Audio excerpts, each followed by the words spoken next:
Hello students, आप सभी का यूट्यूब चैनल में स्वागत है। और आज हम लोग क्लास 10 का जो टॉपिक पढ़ेंगे, जिसमें आपका जो चैप्टर है बिहार जनसंख्या नगरीकरण चल रहा है। हम लोग पिछले वीडियो में है ना जनसंख्या के बारे में पढ़े थे कि 2001 की जनगणना के अनुसार बिहार का जनसंख्या कितना था, है ना, कहाँ पे आबादी सबसे अधिक था, है ना। उसके बाद मतलब बिहार का जनसंख्या वृद्धि दर क्या था। उसके बाद हम पढ़े जनसंख्या घनत्व, है ना। तो जनसंख्या घनत्व के अनुसार बिहार को 5 वर्ग में रखा गया। मतलब पहला क्या था आपका, पहला था अत्यधिक घनत्व वाले जिले, उच्च घनत्व वाले जिले, मध्यम घनत्व वाले जिले, कम घनत्व के जिले और अत्यंत कम घनत्व के जिले। तो जनसंख्या का टॉपिक हम लोग पढ़ लेते हैं, है ना।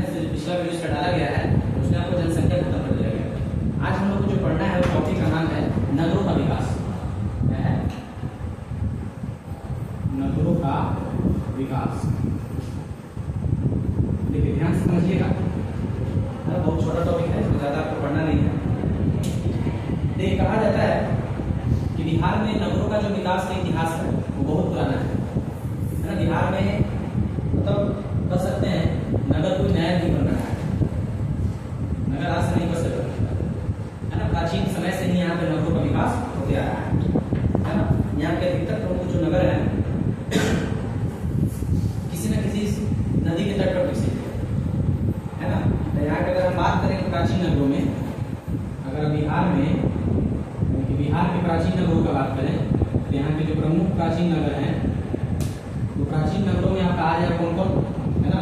प्राचीन नगरों में आपका आएगा पाटलिपुत्र, सबसे पहले आ जाएगा पाटलिपुत्र, गया, नालंदा,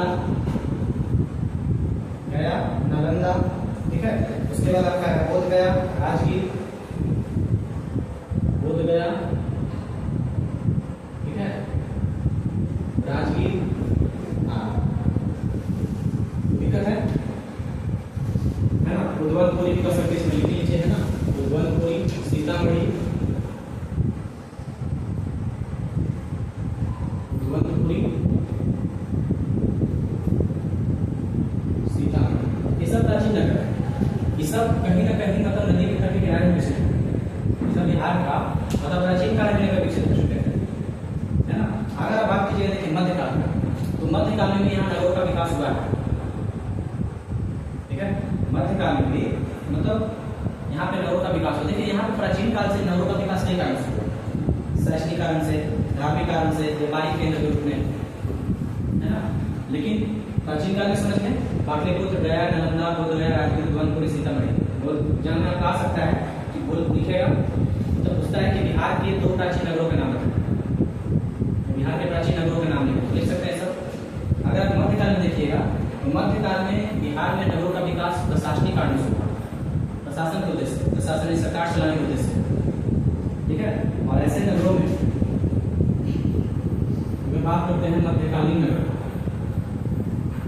मध्यकालीन नगर, तो मध्यकालीन नगर है कौन कौन आता है ना। मध्यकालीन नगर में आपका आ जाएगा सासाराम, दरभंगा, पूर्णिया, है ना। सासाराम, दरभंगा, पूर्णिया, छपरा, सिवान, ऐसा है ना।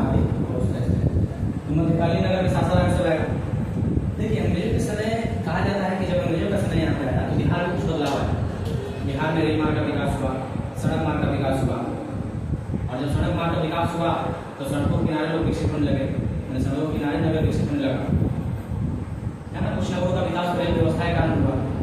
रेल का जब विकास हुआ इसके कारण हुआ, तो वहाँ पे आज़ादी के बाद जब बिहार मतलब जो भारत में आज़ादी मिला, है ना, तो आज़ादी के बाद बिहार में काफ़ी ज़्यादा नगरों का विकास हो रहा है। देखिए प्राचीन काल में शैक्षणिक कारण से, धार्मिक कारण से, व्यापारिक कारण से नगर बने, मध्यकाल में प्रशासनिक कारण से बने। लेकिन जब आज़ादी के बाद जो नगर बना, यानी कह सकते हैं आधुनिक नगर में, तो यहाँ पे बना औद्योगिक विकास, औद्योगिक विकास, शिक्षा, है ना। तो उसके बाद जीवन की मौलिक सुविधाएं, स्वास्थ्य, ये सब उद्देश्य से, है ना। तो आधुनिक नगरों का बात करते हैं हम बिहार में, आधुनिक नगर। तो आधुनिक नगर में आप आ जाएगा दानापुर, हाजीपुर, बरौनी, डाकिया नगर, मुंगेर,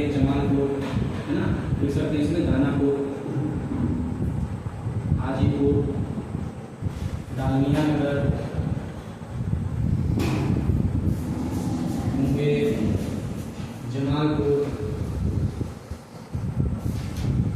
ये सब नगर आधुनिक नगर है, ठीक है। कटिहार कर सकते हैं, है ना, जमालपुर, कटिहार, ये सब मतलब बिहार के आधुनिक नगरों में प्रमुख रूप से है ना। इसका विकास हुआ था स्वास्थ्य की दृष्टि से, शिक्षा की दृष्टि से, औद्योगिक व्यापार की दृष्टि से, इन कारणों से इनका विकास हुआ है। समझ गए कि बिहार के तीनों काल में, प्राचीन काल में, मध्यकाल में, आधुनिक काल में, ये सब देख लीजिए कौन कौन है ना, ये सब आधुनिक से है कि नहीं। लेकिन सोचिए है ना कि जहाँ पे प्राचीन काल से नगरों का विकास होता आ रहा है, फिर भी वो बिहार शिक्षा के मामले में, है ना, शिक्षा के मामले में काफी आगे है। लेकिन है ना, यहाँ पे व्यापार की दृष्टि से काफी पीछे है ना। और इतना नगरों का विकास है, फिर भी भारत के बड़े राज्यों की तुलना में बहुत कम नगर का विकास है। भारत में जो बड़े बड़े राज्य कर्नाटक है, महाराष्ट्र है, उत्तर प्रदेश है, उनसे बहुत कम यहाँ पे नगरीय विकास है। समझे ना। यहाँ का जो नगरीय आबादी है 2001 के अनुसार, पॉइंट लिख सकते हैं आप लोग, है ना, 2001 के अनुसार, 2001 के अनुसार बिहार की नगरीय आबादी, पूछेगा आपसे कि 2001 के अनुसार बिहार की नगरीय आबादी कितना प्रतिशत है। तो बिहार की नगरीय आबादी है ना आपका मात्र 10.5% है।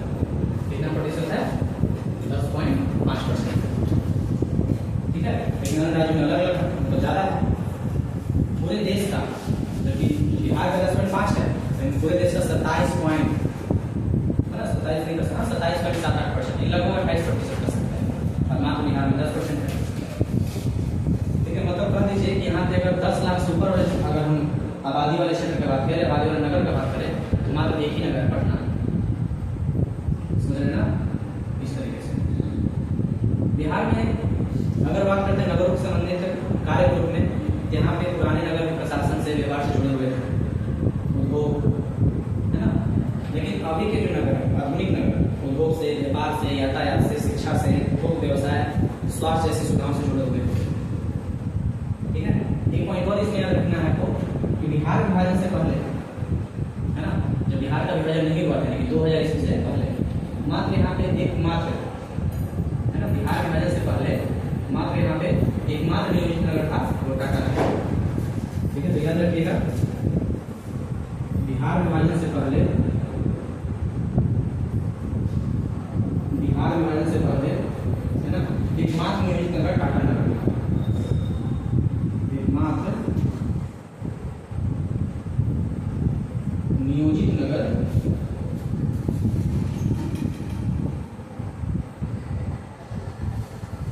टाटा नगर। और समझा क्या? ठीक है, और भारत को मतलब कहने का मतलब है, समझ जाइए कि जमशेदजी टाटा के द्वारा नगर बसाया गया टाटा नगर, है ना, जमशेदजी टाटा के द्वारा। और समझ जाइए सिर्फ भारत ही नहीं बल्कि मतलब सॉरी बिहार नहीं बल्कि पूरे भारत को, है ना, नियोजन से मतलब नियोजित नगरों से परिचित कराया। लेकिन अगर हम बात करें विभाजन के बाद बिहार का, तो विभाजन के बाद बिहार, जब से बिहार अलग हो जाता है, तो यहाँ एक भी नियोजित नगर नहीं है ना। बिहार के अधिकतर नगर अव्यवस्थित है, तो उनका जो विकास किया गया, निर्माण किया गया, वो किसी मतलब व्यवस्थित तरीके से नहीं किया गया, अव्यवस्थित है ना। कहाँ क्या होना चाहिए कुछ ठीक से यहाँ पे नहीं है। कुछ नियोजित नगर में है, बरौनी कर सकते हैं, थोड़ा बहुत वाल्मीकि नगर कर सकते हैं, लेकिन बिहार में कहा जा रहा है कोई भी नगर नियोजित नहीं है। समझे? तो ये बिहार में नगरीकरण है। समझ गए, नगरों का विकास यहाँ पे प्राचीन काल से होते आ रहा है। प्राचीन काल से क्यों? तो प्राचीन काल में क्यों नगरों का विकास हुआ?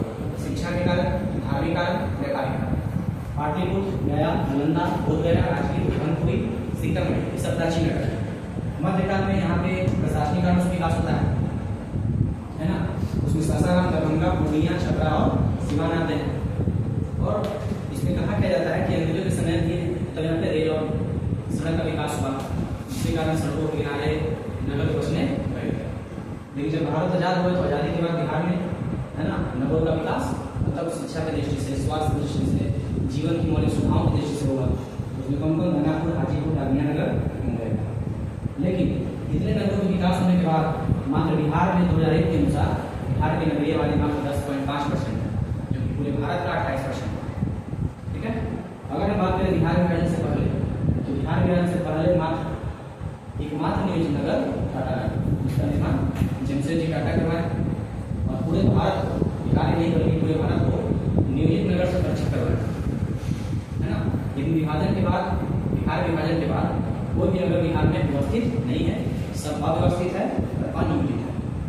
समझ लेना, यही आपका नगर है। समझ लेना, इस तरह से आपका सेक्टर क्या हो गया, खत्म हो गया। अब मात्र आपका एक लास्ट सेक्टर बचा है मानचित्र अध्ययन, तो भी आपको अगले वीडियो में शुरू किया जाएगा। ठीक है, इसका नोट्स अगले दिन को चाहिए कमेंट कीजिएगा, ठीक है, याद कीजिए, नोट बना लीजिए, ठीक है।